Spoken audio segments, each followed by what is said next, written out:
This week's classic interview deals with population and overpopulation, and it's when we spoke to the chief of the Population and Development Branch of the UN Population Fund. We've been talking a lot about resource usage, depleting the Earth's resources in the context of climate change and so many other things. And this is a really good interview from over 2 years ago, specifically focusing in on the population issue. So let's go back to January 28th of 2013 with this week's classic interview. Joining me today is Jose Miguel Guzman, Chief of the Population and Development Branch of the United Nations Population Fund. The term overpopulation, first of all, what do we even mean when we talk about overpopulation? Is it a resources question? Is it just a raw number of people on Earth question? Well, usually when we talk about overpopulation, we imagine a situation in which population is growing very fast. And then there is the risk that there is an imbalance between the number of people and the resources available. We use a lot this term like 3 or 4 decades ago when we have very high fertility and population were growing very fast. Now I think the situation has changed. We don't talk necessarily now about overpopulation. So what are the discussions now? In other words, I see a conversation that some are trying to have when it comes to world population, which strikes me as similar to the climate change debate, where there seems to be 99% of scientists believe that human activities on Earth are having an effect on climate, and a small percentage of scientists believe that's not the case. I read most experts seem to think that we do have a population resources problem that's coming, but some individuals will say things like, hey, you could fit the entire world population in the state of Rhode Island, so there's really no population problem. What's the truth of the question? Well, I think the truth of the question is that we cannot consider people just in terms of one number. And we cannot consider people as they are today. What we know, what we have today is an important part of the population in the world that is completely out of the market. There is not a possibility for them to be really consumers in the sense that we consider this concept. So obviously, if we think in terms of the situation today, yes, you can feed the population today, but we need to think 2 things. First is that the population will continue to increase. Even if the population is not increasing very fast as in the past, it's still increasing. And some billion will be added from now to the middle of the century, about 2 billions. So we need to also to consider this number, but most important than this number is what happened with those people. We are expecting that the population of the world will be able to leave poverty, that people will be able to have access to services, to products. So it's clear that if we think in terms of a more or less unequal world, we need to consider those people will be consumers. So they will produce CO2. They will produce emissions that will affect climate change. So what is the solution of that?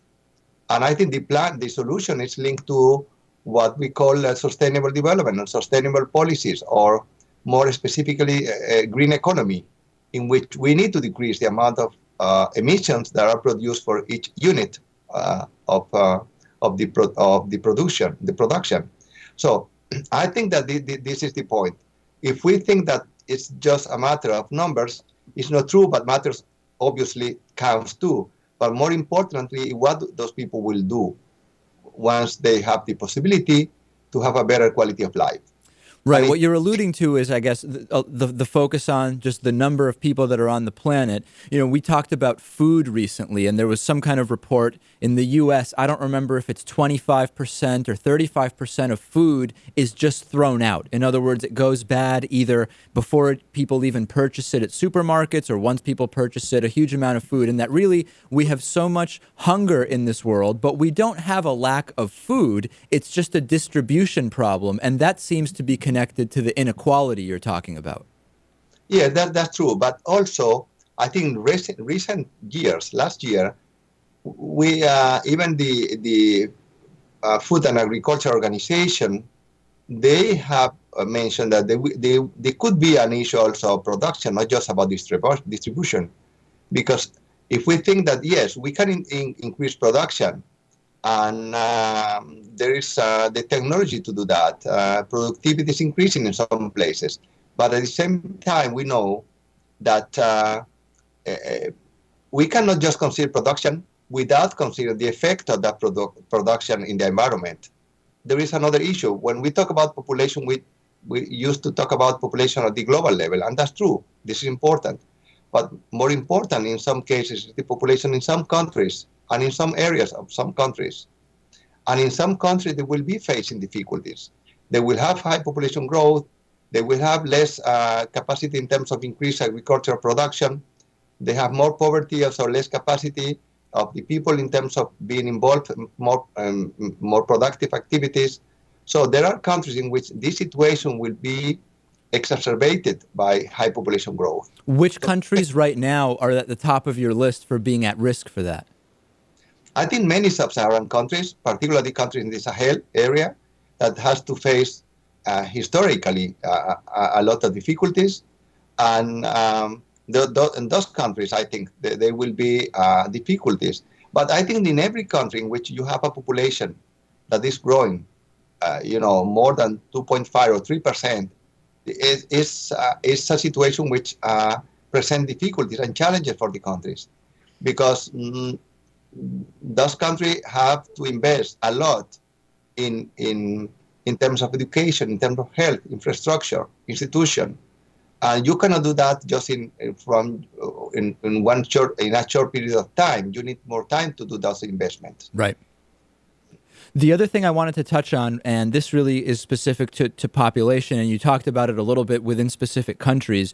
A couple of people emailed me this question for you, which is basically that I'm kind of paraphrasing the question, which is, even though the ethnic cleansings of the 20th century are over with, are there still acts of repression by world governments to control population, either eugenics or things along these lines? Are these things taking place in some countries? I think when we talk about population dynamics, population change, many people think about population control. Right. And there must be there are actually many people that think that this is a solution. This is not what we think. This is not what governments has agreed in 1994 when they agreed in the Conference of Population Development in Cairo, in which they agreed that the best policies and the right policies are those policies that enhance and create new opportunities for couples, for people, for women to take this free decision about the number of children they have. And this is valid for countries with very high fertility, but also for countries with low fertility. So the issue of population control is there, and many people think that is a solution. But I don't think we can say that there is some kind of possibility to do some population controls. Some countries experience some kind of policy in that area, but basically, this is not something that is, first, it's not so easy. It's not something that you can do easily to control population. And second, it's against all the human rights principle that has been agreed in the main conference of the United Nations, and in countries have signed, all countries have signed those agreements. And then the other thing I want to touch on is, I'm not a vegetarian myself, but we have a lot of vegetarians in the audience, and a popular question for you was, give your opinion of, could the human race not eating meat be a factor in the future of population and resource dynamics on this planet? I think everything that increases the production of CO2 will have an effect. It's clear. And we know that obviously the production of meat, as it has been done currently, has an incredible impact in terms of increasing the production. But this is not just the only factor. In some cases, it's not the most important, but it's one of the factors. And I think some of the factors are related to everything we do in our daily life, to the way we dress, to the way we eat, to the way we drive. We move from one place to the other, and to the way we deal with every activity. One travel from New York to France, it could be one round trip could be the same amount of that, one person produce in a very low, in a least developed country per year. So I think maybe you can reduce because if you don't eat, but if you travel for any reason, more than 10 miles, 10,000 miles, that means that you have also an impact. And so maybe this impact would be even higher. So I think it's about many things. So the meat issue is an issue, but it's not fair to single it out above so many other things that are also producing emissions and so on. What I think is that in this process, what we need to consider is that there is not one single solution, but any single solution helps. We've been speaking with Jose Miguel Guzman, Chief of the Population and Development Branch of the UN Population Fund. Thank you so much